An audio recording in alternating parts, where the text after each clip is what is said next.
And welcome into another week of True Talk with Coach Mincy here on 1010XL on this beautiful Monday night. Back here in the Bold City where Jacksonville has continued to make its bold statement to start off conference play this year as they pick up two more wins on the road last Thursday and last Saturday, West Georgia and Queens respectively. And the Dolphins return home this week for another couple of big home games. And we'll have plenty to talk about all of that coming up here on the show today. But let me now welcome in the star of the show, and that is head coach Jordan Mincy. And Coach, I feel like I'm having deja vu. Here I am sitting next to you again at the wonderful Bono's Barbecue on Merrill Road in 295, and we're talking about more wins. Absolutely.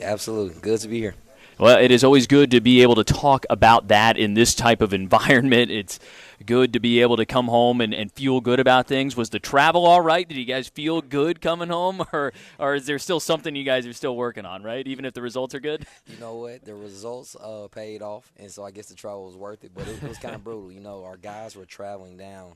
And, the snowstorm. Right, yeah, I know. And so our bus driver, he didn't feel too safe. He's like, hey, look, we're over about Albany, Georgia. Let's just try to find a hotel. And then credit to, our operations guy, Christian Terrell. He was able to work his magic, find us a place to stay. But what was even more encouraging, the people that actually worked at the hotel, being able to feed, our staff, our team, and just, making it a home for us for the next 2 days. And then we actually had to go the day of to actually travel to West Georgia, which was like a 3-hour drive, and then we showed up, and our guys, they didn't have any excuses. You know what? This is part of in a season you talk about, basketball-related adversity, right? Like things that impact your ability to play well and overcome. There you go. There's a perfect example of it again. You're going to have more throughout the season. These guys are getting tested in multitude of ways, and it seems to me that you're liking how they're responding to these. Yeah, our guys have had adversity, whether it's been, different teammates getting hurt.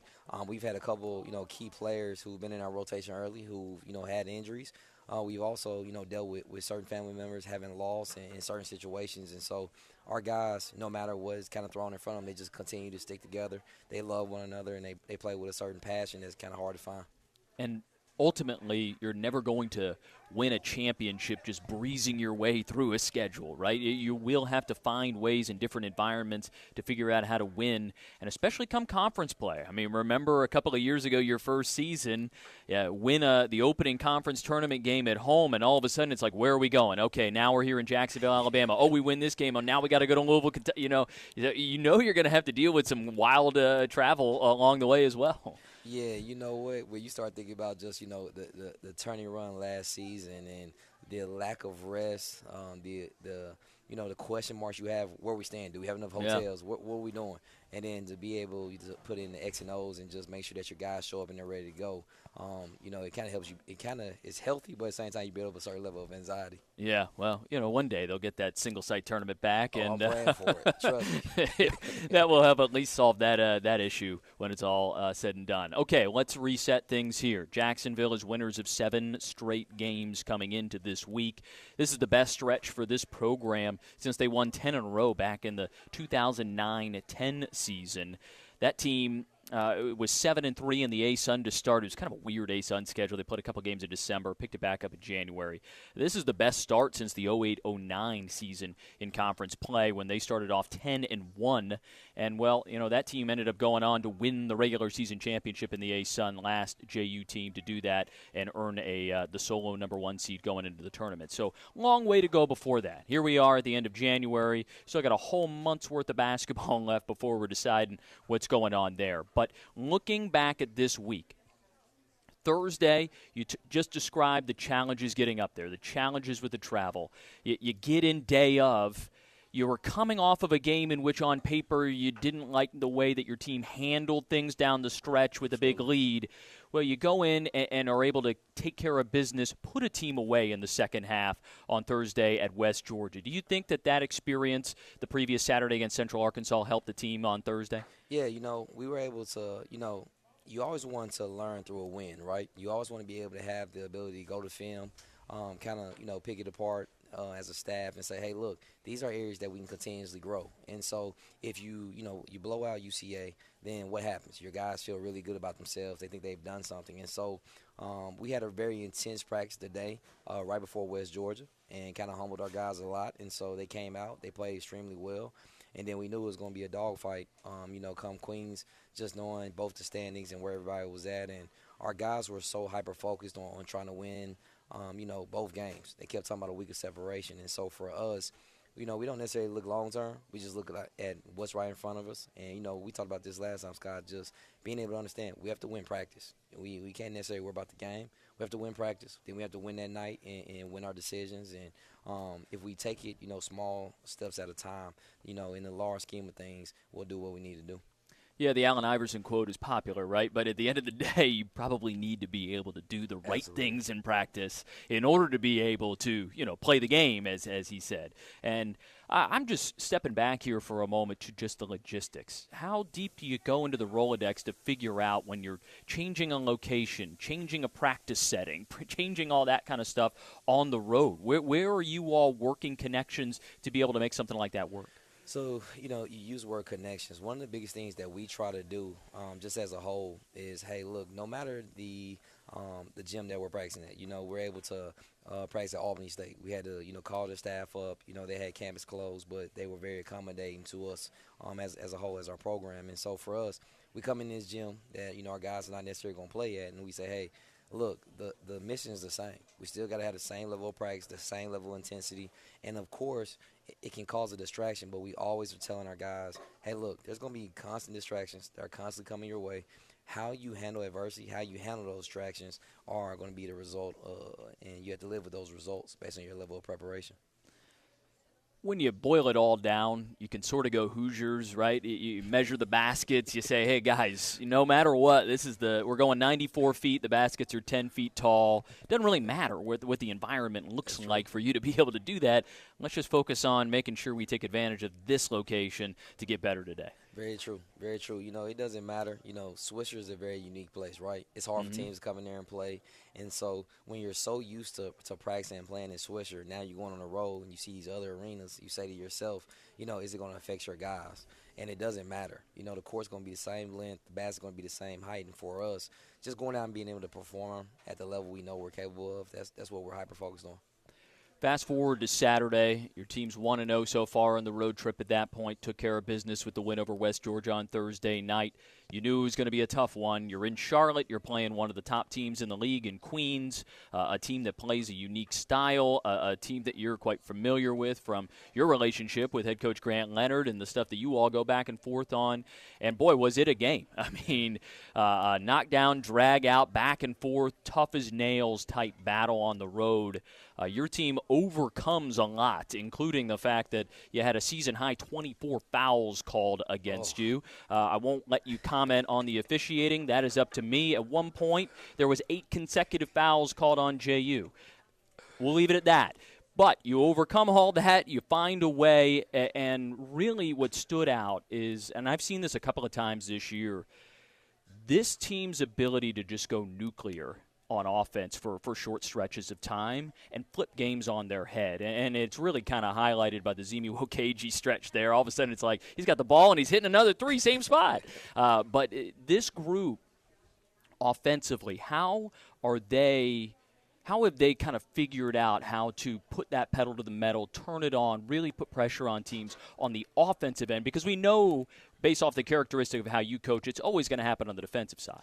Yeah, so one of the things that we always talk about is when you look at our box score, we take pride in multiple guys anywhere outside of just Rob scoring, but anybody, averaging anywhere between 9 and 7 points a game. Mm-hmm. And we say to ourselves, you never know who's going to go off. It just depends on the defense and how teams are playing us. And so you take, 2 guys who play the same position. They love one another with everything that they have, but you take Kendall Munson, then you take Zemi, and both of those guys, one can hurt you on the inside, one guy can hurt you on the outside. And so being able just to mix it up and understand what we're trying to do, it allows for us to be successful and understand that, hey, look, as long as we play as a team, it's hard for individuals and other teams to necessarily beat us. He's head coach Jordan Mincy. I'm Scott Manzi. This is True Talk with Coach Mincy live at Bono's Barbecue, Merrill Road in 295 here on this Monday night, as we'll take you up to 7 o'clock with Jacksonville basketball talk up until then. And we hope that you come out and join us at some point along the way this season as well. It's been a fun start to the season, and we've got a big week ahead of us as well with a couple of home games that we'll touch on here coming up later on in the program. Also going to catch up with Athletic Director Alex Ricker-Gilbert coming up here shortly as well. Coach, back to looking at this past week's results, the 2 wins on the road over West Georgia and Queens. You really saw another example of how this group embraces that kind of free-flowing mentality. Transition, a lot of it starts with defense, right? It's a little harder to do this when you're taking the ball out of the hoop. But when you get a stop, when you get a block, when you get a steal, and you're able to get those guys going down the floor, how do they develop the level of chemistry that allows them to be so successful in the fast break offense, in really this sort of free-flowing style that they've really embraced? So one of the things that we try to do and we try to implement is basically we play more in practice. You know, we were so big, especially early in my career, on just drill work. Hey, we're going to do this drill, we're going to do this. And, you know, one of my closest friends in the profession, Dusty May, the one thing he challenged me, you know, just to have growth as a coach, he said, hey, challenge yourself to let your players play more in practice. Let them have more freedom. Continue to let them build that chemistry. And then he sent me a YouTube link to Nate Oates, one of his best friends in the profession. And he said, hey, watch Nate's practice and understand why his guys have so much confidence. And so, you know, being able to watch it, understand that it's all about pace. It's all about letting those guys have a certain level of chemistry. And in drill work, everything is so planned out. Whereas, hey, look, guys, you go hoop, go out there and play with one another, understand each other's strengths, and then you'll also find each other's weaknesses, and then you'll be able to cover up those guys' weaknesses by understanding that. But you're going to do that by playing. Well, you mentioned Nate Oates. Is that the secret for why your team is all of a sudden the most efficient three-point shooting team in the Atlantic Sun Conference? 10 three-pointers made in 3 consecutive games. You're shooting 41% in conference play from behind the arc. You're the only team. JU is in the A-Sun Conference to be shooting better than 40% from 3 in conference play. How has this group managed to find that level of success shooting the ball from distance? You don't shoot a ton of them, though. You're not Alabama style in that regard. No, yeah, you know what? We really pride ourselves on taking quality shots. And at the same time, we just want our guys to understand, look, you have freedom as long as you're unselfish. And as you saw, you know, Zimmy goes, you know, he's, I believe at the time, 0 for 3. And then he sees one go through the net, and he follows them up with 2 more. And so being able to understand that your coach trusts you and that he's going to let you play through your mistakes, he's going to let you play because he believes in you. And we told him at halftime, hey, Zimmy, look, I know you're not making shots, just keep shooting. And so all of our guys understand what their strengths are, they understand their weaknesses, but at the same time, they can look over to the sideline. I'm going to keep telling them, keep shooting. That's got to be one of the, I don't know if it's more challenging things to work on as a coaching staff, to make sure that these guys know, especially when they're new to a program, right, like Azimi Wokeji in his first year, to understand that you don't need to look over your shoulder if you make a mistake or miss a shot or something like that. As long as you're playing the game the way we want you to play it, just keep doing what you do, and we'll trust you to eventually find that level of success that you're more than likely going to find before this game is all said and done. Absolutely. And the one thing that we've tried to really focus on is, you know, putting these guys in stressful situations in practice. And so we've been able to see him, you know, necessarily struggle in practice, have to fight through adversity, but at the same time, it's nothing that he's seen when it comes to game day. And so we tell them, you know, I told our guys today when we brought it in the huddle, I said, hey, look, tell me this. Does the game feel anywhere close to how we practice? And they said, no, not at all. And so being able to know they get tested every day for us is the biggest factor as far as being able to play with a certain level of freedom and our staff being able to trust them. He is head coach Jordan Mincy. I'm Scott Manzi. We're at Bono's Barbecue on 295 and Merrill Road, where we are every Monday night for True Talk with Coach Mincy, 6 to 7 p.m. through the end of the season. Jacksonville coming off of a couple of road wins last week at West Georgia and Queens, and are back home this week for a pair of home games, starting with Wednesday night at Swisher Gym against FGCU, and then culminating with the River City Rumble Part 1 on Saturday evening at 6. We got plenty more basketball talk coming up for you, but joining us next is Athletic Director Alex Ricker-Gilbert. Looking forward to catching up with him as well. That's next. You're listening to True Talk with Coach Mincy on 1010XL. True Talk with Coach Mincy here on this Monday night. We're glad you're along with us wherever you may be tuning in. Big day in Jacksonville sports, big week in Jacksonville sports. Jaguars introducing Liam Cohn as the new head coach earlier today, and we've got the River City Rumble coming up on deck to bookend the weekend, and boy, we got a lot of other stuff in between now and then. So excited to talk about all of that, and we're excited to welcome on Athletic Director Alex Ricker-Gilbert into the program now. Alex, great to see you. Thanks for joining us. Great to see you, Scott. It's good. We've done this once or twice before, so it's always good to be back in this type of environment and be talking about something as exciting as the basketball program doing what it has done so far this year. And my first thought when looking at it, I mean, I remember when Coach Mincy was hired 4 years ago. I remember the excitement of the first year. There's been great moments. There's been moments in which you're just like frustrated and tired, and I know his coaching staff has gone through all of that. Sometimes it's hard to not get caught up on that roller coaster. But when it comes to like really stepping back, looking big picture, the envision for this program when you hired him and what you hoped to see, what does it look like to you now? Here we are almost 4 years in. Yeah, I think it's a good question, Scott. I think that life isn't a straight line, right? And college athletics is definitely not a straight line, and college basketball is not a straight line. And so I think the ebbs and flows, the ups and downs, that's part of the deal. I think we've done a really good job of continuing to focus on what's most important. And you talked about Coach Mincy's hire in spring 21, and what we were looking for is still what we're getting, right? And that's a guy, a leader, a mentor, a person, and a staff that's going to pour into our young men as people first. And if we do that and we lean into that and we focus on that, which we've done and Coach Mincy will always do, there's always going to be more good than bad. There's always going to be more up than down. There's always going to be more bright future than not. And you're seeing the fruits of that right now, right? And there's going to be ebbs and flows inside this season. That's what makes college athletics so great.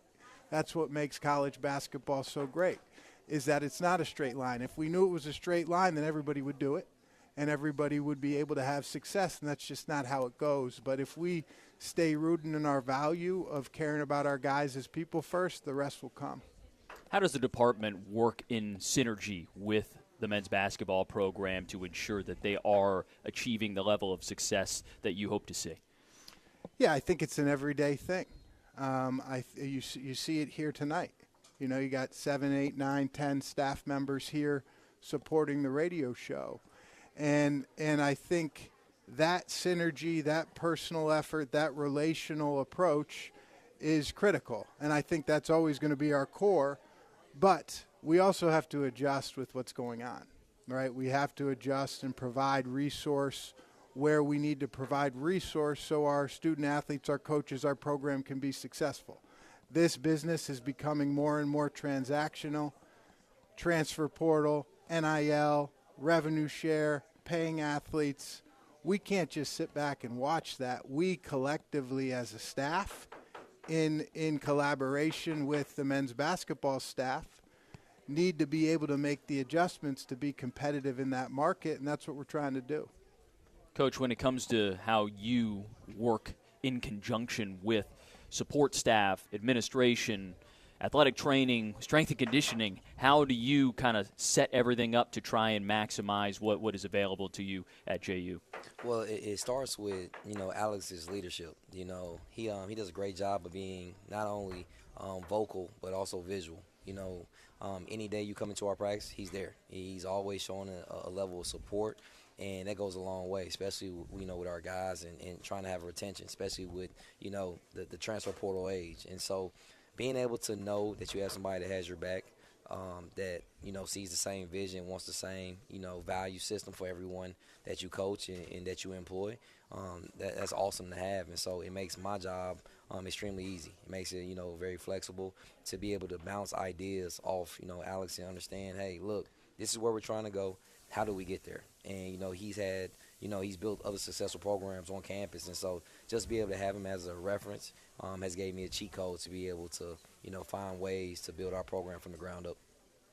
Alex, Coach Mincy says this stuff makes his job easy, but we know, really, that the landscape of this, it wasn't easy before. It's even less easy now. There's just so many moving parts, and you got to have your finger in so many pies all at once. In this new look of college athletics, which is still evolving, we have really no idea where it's going to end up in a couple of years. How are you all trying to stay on top of things to make sure that he can say that it feels easy in how things are going and because of the support that he's got?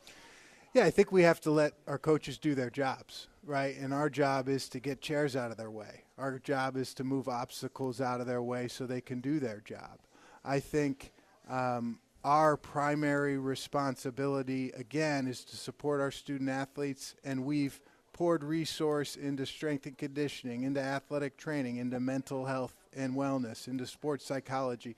Those are all student support areas that are critical and part of our value system that Coach Mincy mentioned. When it comes to the landscape of what we're dealing with in the finances or the business of college athletics and of college basketball specifically, it's really important to just stay on top of what's going on nationally, what's going on within the conference. I was with a president a couple weeks ago at convention who said, if you're looking for clarity, you're in the wrong business. And it's never been truer said. But we were early adopters in this league in trying to figure out how to have some success in name, image, and likeness. Mark Usden deserves a ton of credit with our 1970 Club Collective. Coach Mincy and how he relates and coaches and pours into our guys is the biggest reason why they retain. Don't get it twisted. Don't get it mixed up. They retain because of the relationships that they have with our coaches. But we need to supplement what we're doing based on what's going on in the industry.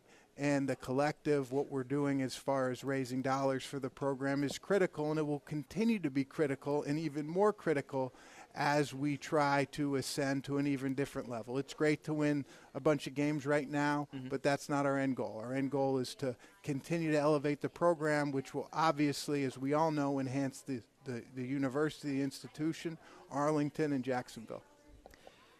Let's look to the future a little bit, and just a hypothetical, whether it's this year, 2 years from now, whenever. A team making a run in March, making an NCAA tournament at this level, we always knew that was a big moment, not just for an athletic department, but for a university as well. Does that still hold true? Is it still that big carrot at the end as far as what can be accomplished with the school the size of JU making an NCAA tournament run? Yeah, I think that's always going to be one of the goals. And I think now maybe more than ever, that ability to make that run with all the different medians we have out there as it relates to media, as it relates to coverage, as it relates to interest, is heightened that much more in 2025. You can say all you want about what college athletics is right now, how the business is upside down, all the money that's in or out or going. In reality, that also has created a great deal of interest in basketball, in college athletics, even more so than ever before. And so having success in men's basketball is critical to what we're trying to do, and we think we're going to get there. Coach, I know that you're locked in during home games, and you've talked a lot about the competitive advantage to Swisher and how the fans are loud and everything like that. Well, this guy, he's as big of a fan as they come in the gym. Alex, watching the game, this team in particular this year as a fan, because I know you are a big fan, what has it been like? What's the experience been like just from a game-in, game-out fan perspective? You know, it's always an interesting watch from my seat. But I think this year what I've noticed most is how connected the guys are. I watch the bench, how much they love each other and care about each other. Guys playing the same position are interested in the guy doing well that's playing their position while they're on the bench. I think the connectivity there is better than I've seen in a long, long time. I think the interest in each other is better than I've seen in a long, long time. And I think this win by committee mentality is a real thing. I think you hear it a lot. Yeah. I think coaches talk about it a lot, but I think with this team, it's happening, and it's been a joy. And I love to see what Coach has done, because I get to watch these guys off the court too, and his ability to allow them to grow and develop as people, see guys grow up like Steph Payne and Zach Bell. That's a joy for me, even outside the basketball court. Coach, you mentioned Alex earlier, but as far as like admin being around and being connected and connecting to the guys and helping create that environment that makes JU family, right? I mean, what does that mean to you in your role? You know, it is huge. You know, one thing, and we all say Alex, but everybody knows, you know, in JU Gates, we call him ARG.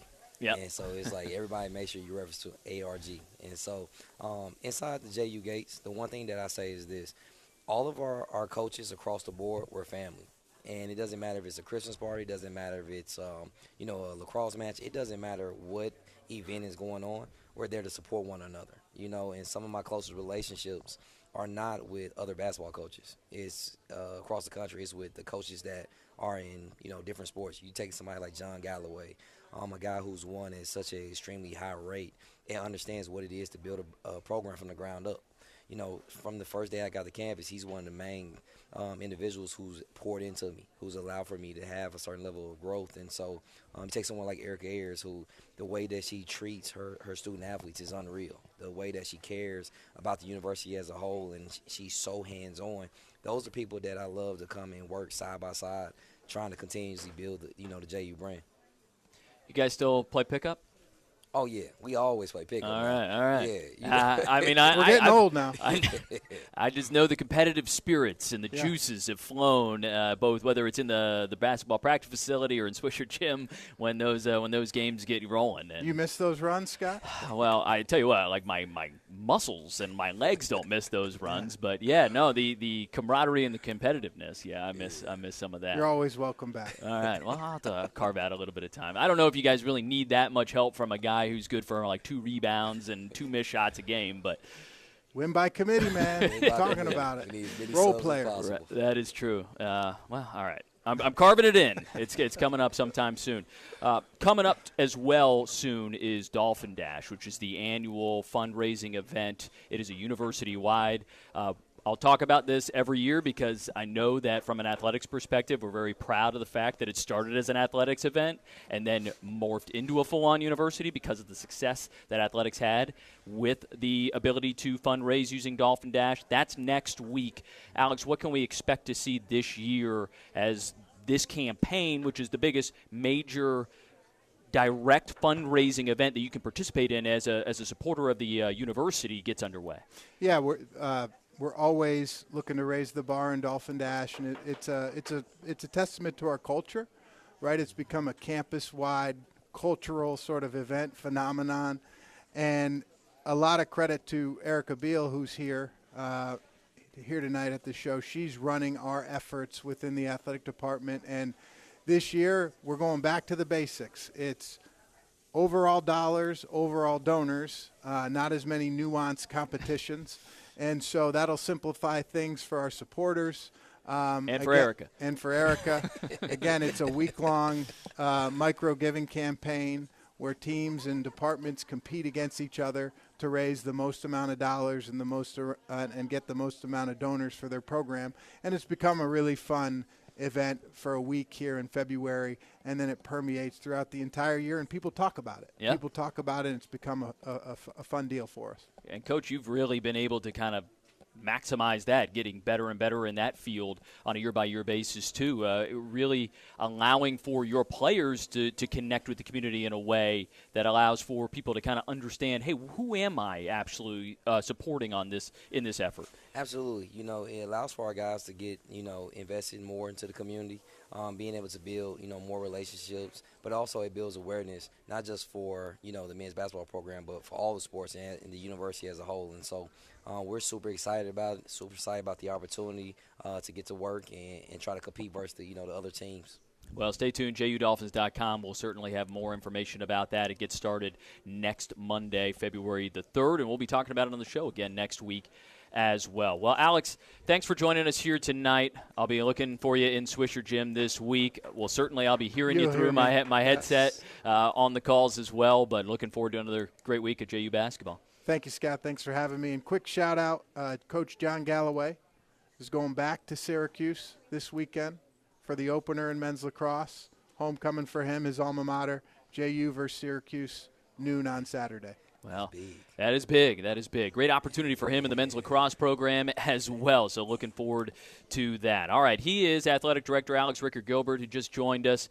Coach Mincy and I return in our final segment as we look ahead to this week in Jacksonville Hoops. You're listening to True Talk with Coach Mincy, live from Bono's Barbecue on Merrill Road here on 1010XL. This Monday night, live at Bono's Barbecue, Merrill Road in 295. The place is bumping here tonight, Coach. We got plenty of people in enjoying the specials. $1 off barbecue salad on Monday night. They got chili as a side, always the banana pudding as a dessert. I mean, I'm starting to speak your language there, aren't I? Great spot here.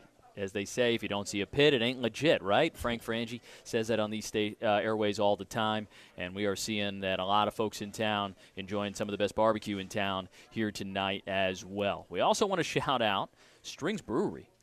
The Fins Up Lager, one of the newest offerings from Strings, a collaboration between Jacksonville University and Strings Brewing. They've got 2 locations now, Springfield, just north of downtown on Main Street, and then out at the beach off Penman Road as well. And this is a golden lager, and it can be enjoyed when cheering on your favorite team. That'd be JU, right? Or just if you're hanging out, family, friends, enjoying a nice evening or weekend, a laid-back brew that is perfectly refreshing. Local flavors and school spirit. Brew made with Dolphin fans and beer lovers alike. That is the Fins Up Lager from Strings Sports Brewery. Family, beer, sports. That's the motto for Strings. You ever heard that?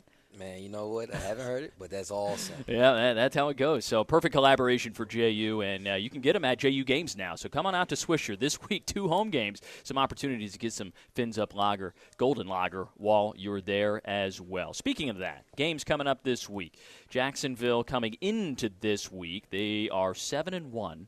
Dolphins first place in the ASUN Conference.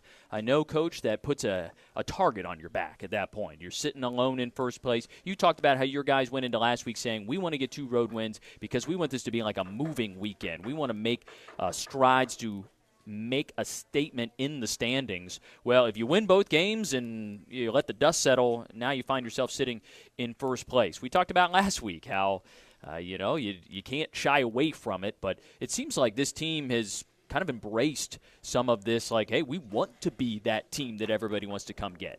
Yeah, our guys have a certain level of toughness that we often tell them about. Being able to, first be mentally tough, and then obviously the way we play is very physical. And so for us, we don't necessarily look at, situations being necessary, target on back or having a certain level of stress. We go into each game saying, hey, look, if we do, we do. We feel like we're extremely prepared. We feel like we're going to play extremely hard, and we'll give ourselves an opportunity to win the game. And so if you have that mindset, there's nothing to really fear.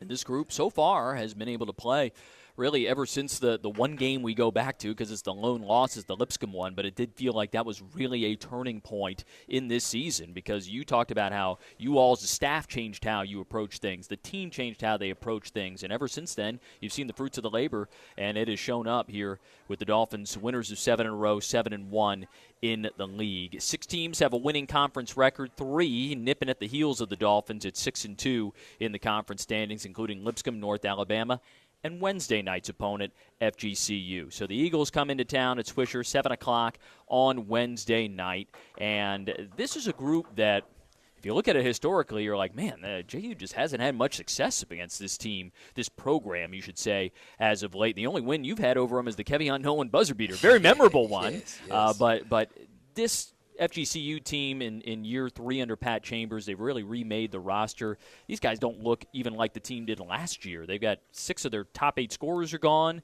completely reshaped group. You all don't think about this kind of stuff year to year, right? You're just like, hey, new year, new team, let's go. You know what? With the transfer portal, it's very similar to the NBA. You have certain guys who may be on your roster for a year. You have certain guys who may be there for 4 years. And so being able to coach year by year, different roster, that's kind of what you expect at this point.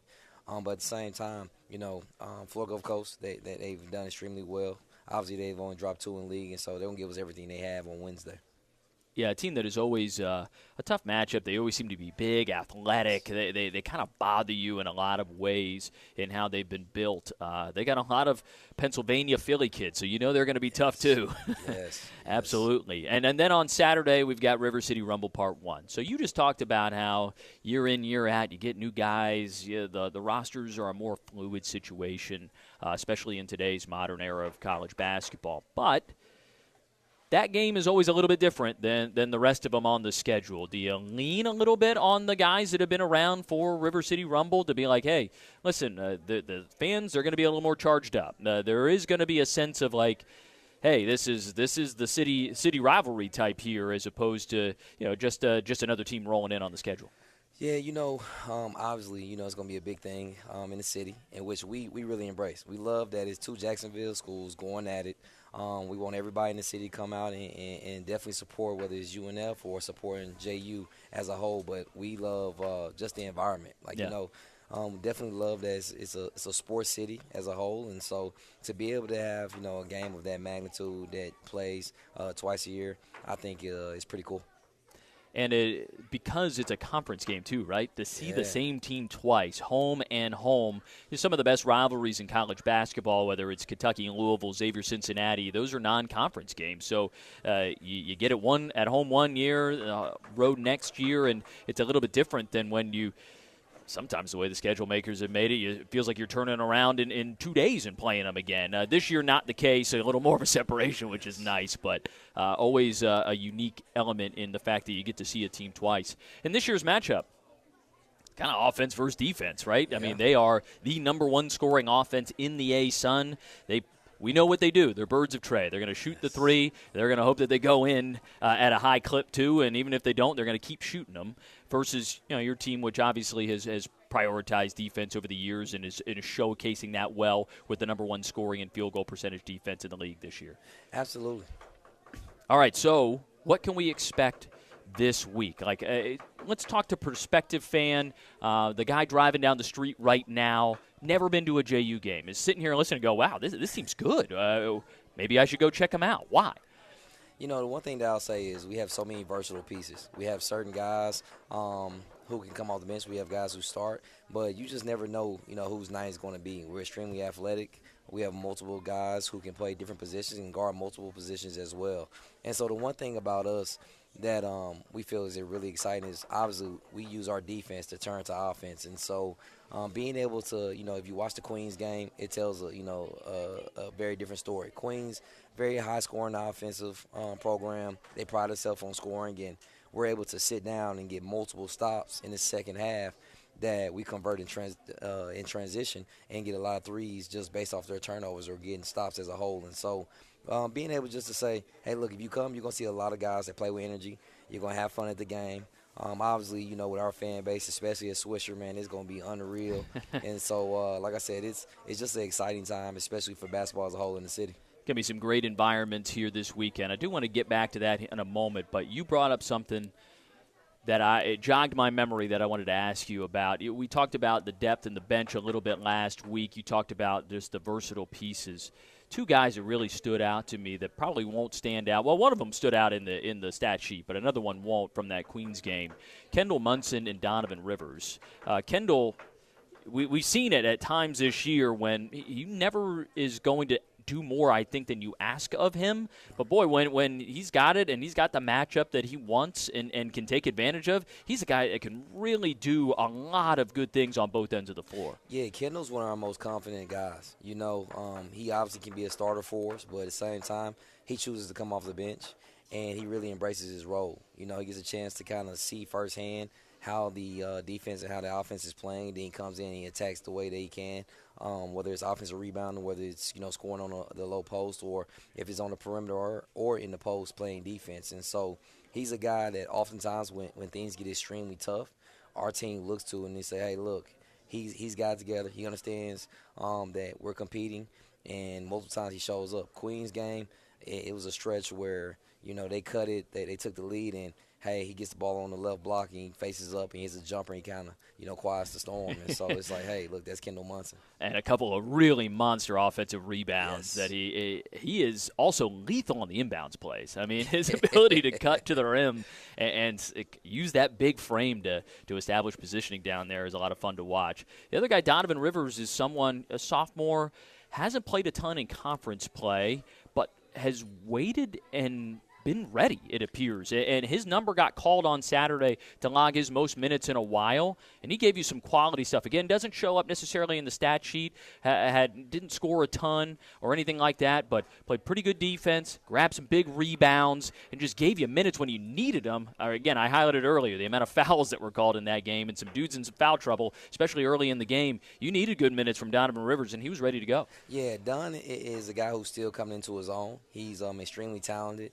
On the defensive side of the ball, he's a little bit ahead than he is on the offensive side. And one of the things that we love most is just his energy that he gives. He really competes on both sides of the ball. And being able to put him in the game and understand, what you're going to get. You're going to get a guy who loves his teammates. He's probably the biggest cheerleader on the team. When Steph Payne or Kendall Munson or Zimmy or even Tito, when those guys are playing well, you see Donovan Rivers, he's more active over there on the sideline than he is necessarily in the game sometimes. And so to have a guy like that in your culture is unreal. Got to have guys like that, though, right? Like, I think we've had conversations. That was a part of that first-year team you had. You had some really good bench guys that were just willing to give it all, whether they're on the floor, off the floor. And you got to have that sense of culture and identity to, hey, listen, whatever it takes, we're going to cheer you on, and we're going to be there for you, supporting you no matter what our role is in tonight's game. Absolutely. Being able to, you talk about culture. Every time everybody wants to be the star, right? And so everybody, thinks that, oh, hey, Rob McCray, you think about, oh, that's JU. And when you look at it, as I spoke on before at the very beginning of the show, you look at that stat sheet, you don't know who's going to go off. Mm-hmm. Zach Bell versus West Georgia, then Zimmy versus Queens, and Kendall, versus Queens. And so just being able to know that you have a bunch of guys who just want to win and they don't really care who's the leading scorer, man, it's a breath of fresh air. And it's hopefully tying those opposing staffs in knots as they try and figure out who's going to get them potentially that night too. But that's not your problem. You've created the problem, and that's the good thing. That's the good thing there. We do want to take a moment to highlight women's basketball coming off of a couple of big wins at home this past week. Swept the home weekend against West Georgia and Queens. They've won 3 in a row now. You talked about it last week, Coach. Healthy, ready to go. This group's starting to come together now, 4-4 in ASUN play, tied for 5th, and they've got a big week of travel ahead of them, too, as they do the Kentucky swing to EKU on Thursday and Bellarmine on Saturday. So we'll be watching and see how they do in those. Yeah. You know what? I'm going to say this. I'm calling it right now. They're going to sweep the week. I know it. All right. That's a Coach Mincy guarantee right there for women's basketball. You can watch on ESPN Plus as you can watch all Atlantic Sun Conference games. So check it out if you haven't yet. All games, men's and women's, airing on ESPN Plus all season long.